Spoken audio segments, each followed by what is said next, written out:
Hi, I'm Chris. Welcome back to my channel. Today I'm looking at the top 5 slept-on plugin companies.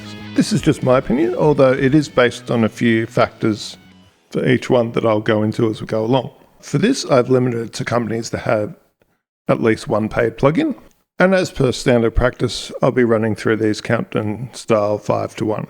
Coming in at number 5, we have Hornet Plugins. Now, Hornet has a huge range of plugins, and you can cover just about every mixing need with them alone. The GUIs on these have a face for radio, shall we say, but I put that as a much lower priority than workflow and how good the results sound. The pricing is amazingly cheap just to start with, and there are frequent sales of around 75% off and upwards. Some of their plugins can be a bit unreliable and buggy, especially when they're first released, but when they hit, they hit.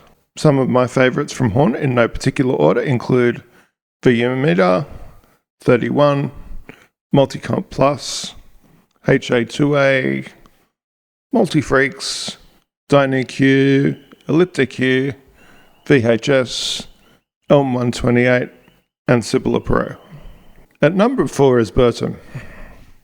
Now, he only has one paid plugin, although the rest doesn't pay what you want, and a relatively small number of plugins in general.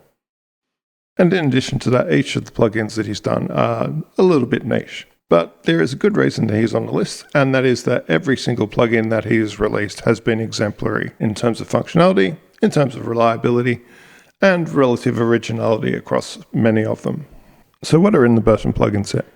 So there's a multi-band noise reducer, available in both a free and a paid version. The free version alone is the best free noise reducer out there, in my opinion, and it's incredibly useful. I haven't even got the paid one. I've found the free one that good. There's EQ Curve Analyzer, which is a free plugin EQ curve analysis tool, which would otherwise require the paid plugin Doctor plugin to do similar, and certainly very useful for both content creators like myself, and if you're trying to get an idea of what say an analog EQ plugin, how it works, roughly what it's doing, fire up Burton EQ Analyzer, have a look. It's awesome.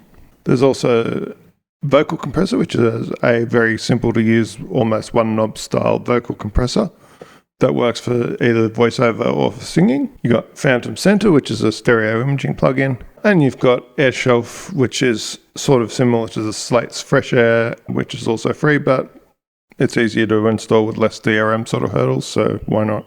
Coming into the number 3 position is TB Pro Audio. Now, their plugins, except for their excellent freebies, of course, are a bit pricier than what we've seen so far on the list. Having said that, although there are also no sales, their prices are still extremely competitive. Again, they have a solid range covering almost all your effect needs, and their plugins are very well coded. For example, when I demoed their ABLM Auto Gain sort of plugin, it was easily the best implemented of any of those sort of products that I also tested. Of their paid range, my favorites from what I've demoed are the CS5501 channel strip, the ABLM loudness matching and auto gain plugin I mentioned before, their DS-EQ3 dynamic equalizer plugin that can even do soothe sort of like resonance suppression sort of tricks. So getting into the business end of the list now, at number 2 is Audio Assault. At the time of filming, I have bought their complete catalogue. Again, the value for money is unbelievable here. Although they particularly specialise in guitar-related plugins like amp sims and so on, they still have a pretty wide effects range as well. So they do tend to release things with bugs like many companies do.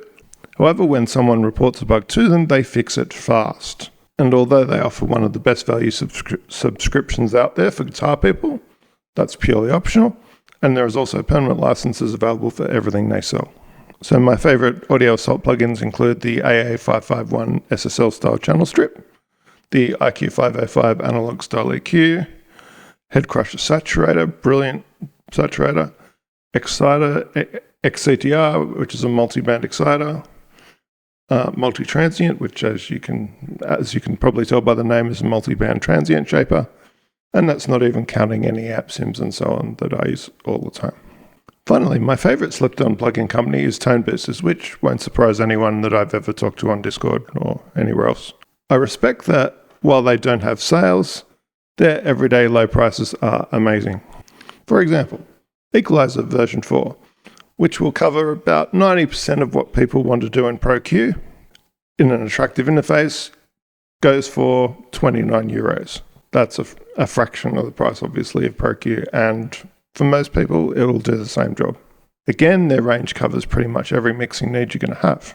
I've also never had any issues in terms of stability or performance with their plugins. The DSP coding seems to be very solid. And finally, they have an extremely generous demo system that I wish more companies would adopt, to be honest. You can use their plugins as demos with full functionality, except for a nag screen and some minor functionality to do with presets. So my long list of favourite Tone Boosters plugins look like this: Equalizer 4, the Barricade Limiter, Morphit for headphone calibration, MBC, their multi-band compressor, Reverb 4, Sibilance 4, which is their de-esser, Voice Pitcher 4, which is for vocal doubling, and a whole bunch more. So that's about it for my top 5 slept-on plugin companies.